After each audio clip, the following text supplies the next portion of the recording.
नमस्कार my dear students, OP लाडवाड़ की तरफ से आप सभी साथियों का मॉडर्न एकेडमी में स्वागत है। माय डियर स्टूडेंट्स, जैसा भी आपने थंबनेल पर देखा है, आज का जो अपना टॉपिक है वो आय प्रभाव यदि सापेक्ष कीमतें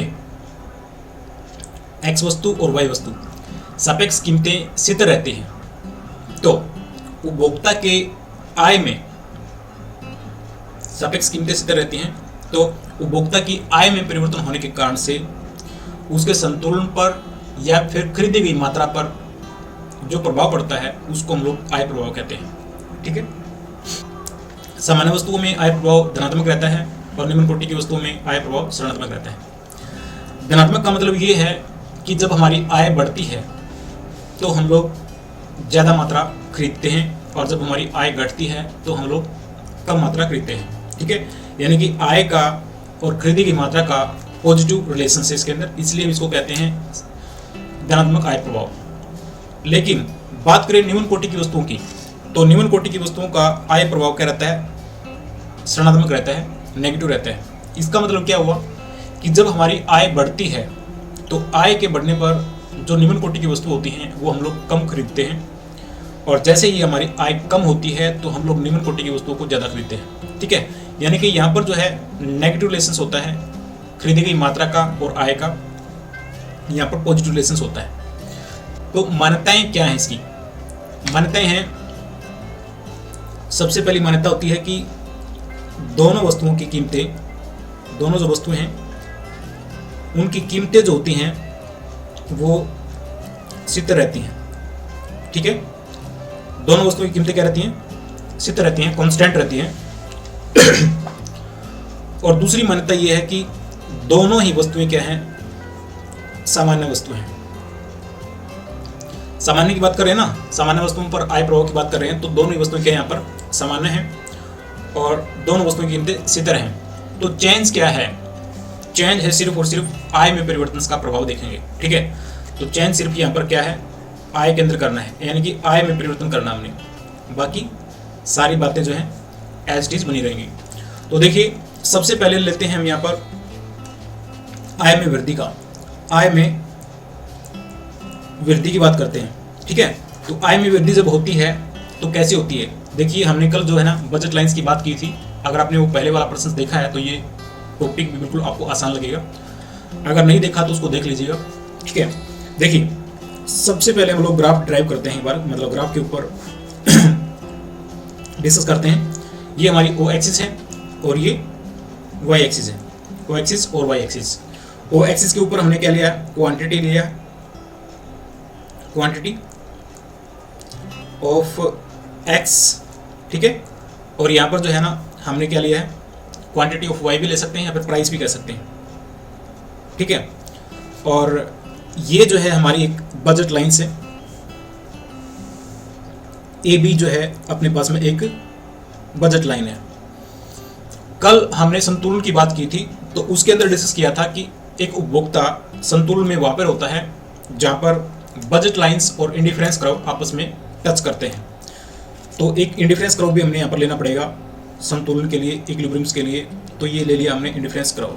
ठीक है, IC indifference curve A B budget lines को ई बिंदु के ऊपर स्पर्श करता है।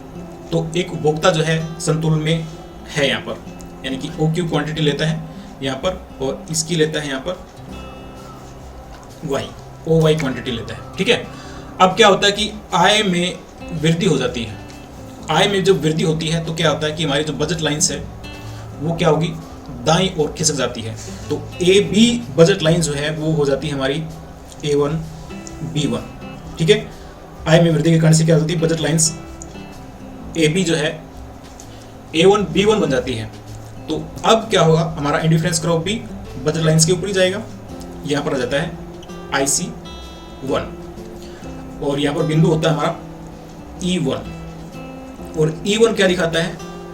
क्वांटिटी ऑफ x जो है के ऊपर x1 कर देता है और यहाँ पर y की y1 कर देता है। ठीक है, ये तो यहाँ पर क्या दिखाया हमने? जब आय में वृद्धि होती है तो एक उपभोक्ता ऊंचे तटस्थ वक्र के ऊपर चला जाता है।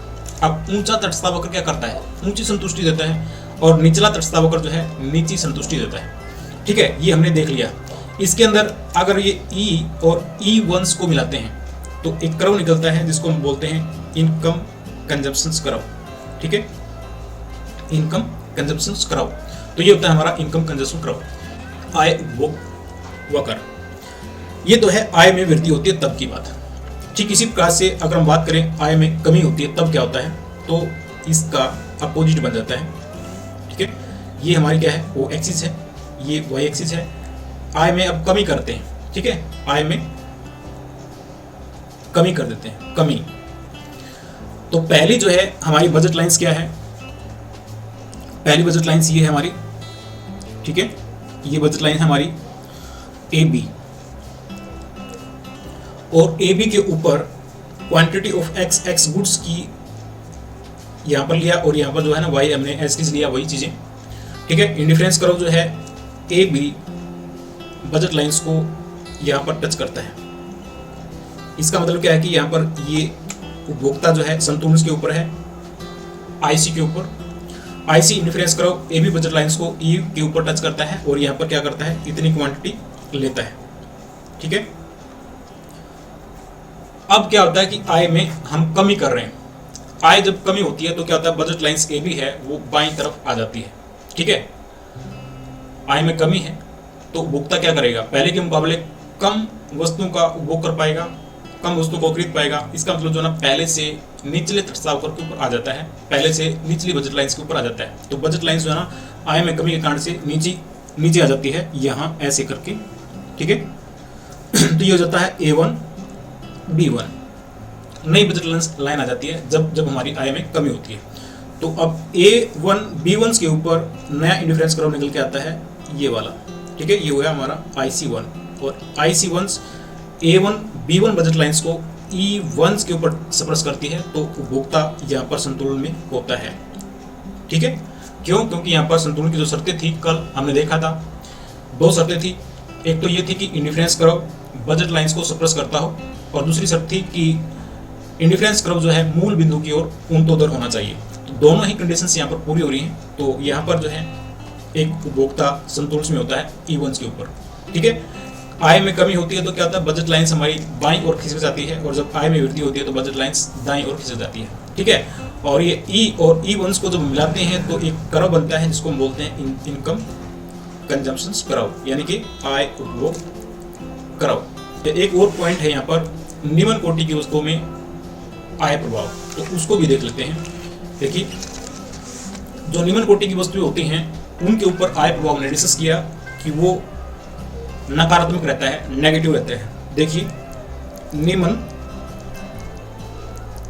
कोटि की वस्तुओं में आय प्रभाव कैसा रहेगा, तो ग्राफ ड्राइव करेंगे, ग्राफ के माध्यम से ही डिस्कस करेंगे सारी बातें। तो शुरू करते हैं। देखिए, निम्न कोटि में भी हमने क्या करना है, इसकी डेफिनेशन तो पढ़ी ली। निम्न कोटि में नकारात्मक आय प्रभाव रहता है। क्यों रहता है, क्योंकि आय में जब वृद्धि होती है तो कम मात्रा का प्रयोग करता है, और जब आय में कमी होती है तो ज्यादा मात्रा लेता है। ठीक है, यानी कि आय का और निम्न कोटि की जो वस्तुएं होती है उनकी मात्रा का नेगेटिव रिलेशन होता है।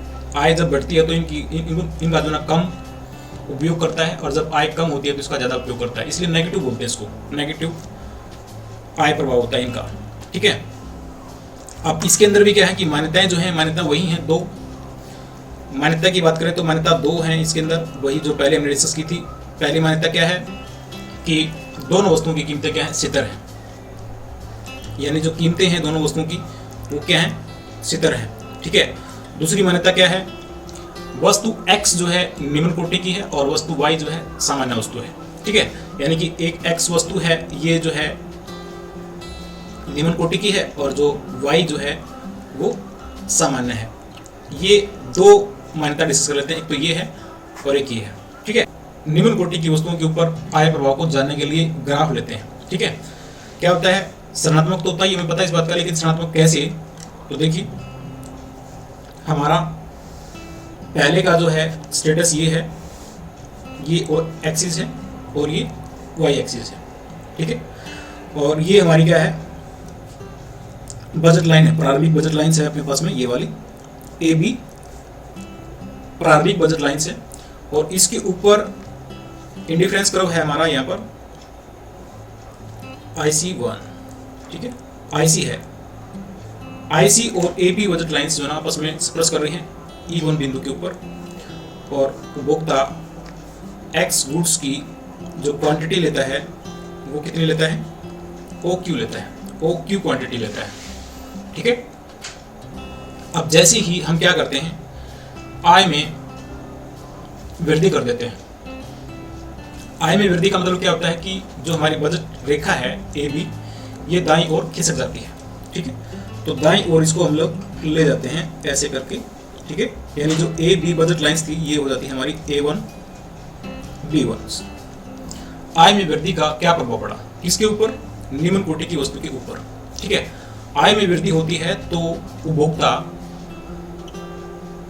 पहले के मुकाबले कम वस्तुओं का उपभोग करता है। इसका मतलब हमारा जो बजट जो AB है, A1 B1 बजट लाइंस है, इसके इस बिंदु के ऊपर उपभोक्ता संतुलन पे आ जाता है। यानी कि यहाँ पर IC1 जो है A1 B1 बजट रेखा को स्पर्श करता है इस बिंदु के ऊपर, ठीक है। ये बिंदु क्या दिखाता है कि उपभोक्ता पहले के मुकाबले X वस्तु की मात्रा कम खरीदता है, ठीक है। अब यहाँ पर जो है ये पॉइंट्स लेके आते हैं, तो अब क्वांटिटी लेता है OQ1 लेता है, ठीक है। जो कि पहले कितनी लेता था, OQ लेता था, लेकिन अब कितनी लेता है, OQ1 लेता है। इसका मतलब ये है कि आय में वृद्धि के कारण से उपभोक्ता जो है OQ क्वांटिटी कम कर देता है, ठीक है, आय में वृद्धि के कारण से। तो ये होता है निम्न कोटि की वस्तुओं में आय प्रभाव ऋणात्मक, ठीक है। अब इन बिंदुओं को हम लोग मिलाएंगे, यानी कि इसको मिलाएंगे, ठीक है। यानी कि ये जो E और E1 को जो मिलाएंगे तो हमारा इनकम कंजप्शन कर्व निकलेगा। तो ये कैसा होगा, ये नेगेटिव जाएगा, ठीक है। नेगेटिव का मतलब कि ये ऐसे उल्टा जाएगा, ठीक है। इसको इस प्रकार से लेके जाएंगे, ऐसे, ये इस प्रकार से होता है, ठीक है। ICC ये होता है हमारा निम्न कोटि की वस्तुओं में आय प्रभाव, नेगेटिव है, ठीक है। ये पॉजिटिव नहीं गया, इनकम कंजप्शन कर्व नेगेटिव गया है। और इसी प्रकार से अगर हम बात करें, दूसरी वस्तु क्या है हमारी, Y वस्तु क्या मान लेते हैं, निम्न कोटि की है। यानी कि ये जो Y वस्तु है क्या है, निम्न कोटि की है, और X वस्तु क्या है, नॉर्मल गुड्स है, ठीक है। अब तो हमने ये निम्न कोटि के लिया था, निम्न कोटि की वस्तु कौन सी थी, X थी। अब ये मान लेते हैं कि जो Y वस्तु है वो निम्न कोटि है, ठीक है, निम्न कोटि की है। तो इसके ऊपर प्रभाव कैसे पड़ेगा, इसको हम लोग कैसे दिखाएंगे। अब देखिए, बजट लाइंस हमारी पहले की जो है ना वो ये है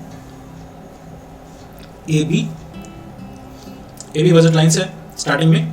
तो इसके ऊपर जो है उपभोक्ता संतुलन में है इस बिंदु के ऊपर, यहाँ पर E बिंदु के ऊपर, यहाँ पर जो है ना उपभोक्ता इतनी क्वांटिटी ले रहा है, ठीक है।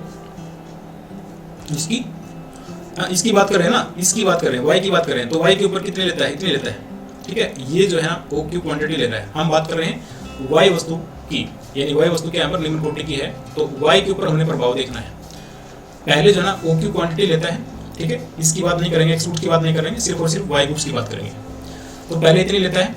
अब जैसे ही हमारी आय में वृद्धि हो जाती है, आय में वृद्धि होती है तो क्या होता है, बजट लाइन जो है ना AB1 हो जाती है। ये हो गया हमारा A1 B1। तो अब जो है इंडिफरेंस कर्व हमारा यहाँ पे आ जाता है, ऐसे करके यहाँ पर आ जाता है, ठीक है।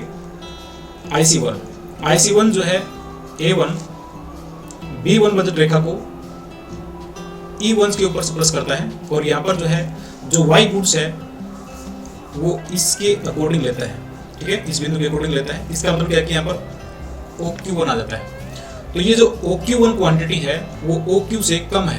पहले OQ लेता था, अब OQ1 लेता है, तो ये कमी आ जाती है, ठीक है। Y वस्तु की कीमत में, Y वस्तु की मात्रा में इतनी कमी आ जाती है। पहले इतनी लेता था, अब इतनी लेता है, तो ये QQ1 जो है ना कमी आ जाती है। यानी कि निम्न कोटि की वस्तु जो होती है उसमें जब हमारी आय बढ़ती है तो मात्रा कम खरीदता है, और जब आय में कमी होती है तो हम लोग ज़्यादा खरीदते हैं, ठीक है। इसका अपोजिट ले सकते हैं। बिल्कुल ठीक इसी प्रकार से बनेगा, इन्हीं मान्यता को नजर में रखते हुए, मद्देनजर रखते हुए। तो हम आएंगे नीचे तो इसका अपोजिट हो जाएगा। सिंपल है, बिल्कुल ज़्यादा लंबी चौड़ी बात नहीं है। याद रखना है कि सामान्य वस्तुएं जो होती हैं उसके ऊपर आय प्रभाव क्या होता है, पॉजिटिव रहता है, और जो निम्न कोटि की वस्तु होती हैं उनके ऊपर आय प्रभाव नेगेटिव होता है। ठीक है डियर।